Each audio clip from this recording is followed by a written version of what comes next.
Good evening mga guys. Ito po ang linuluto ni Mami La ngayong gabi. Ulam nila ngayong gabi ay sulisuging bakla. Ewan ko, sulisuging bakla ko na ito.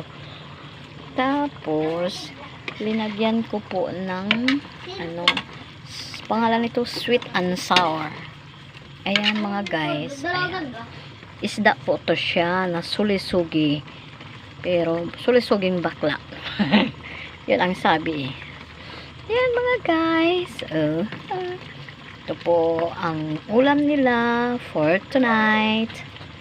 Yan mga guys. Paluto na po siya para kakain na po. Yan. Thank you for watching mga guys. Napakasarap mga guys. Thank you po. God bless you all.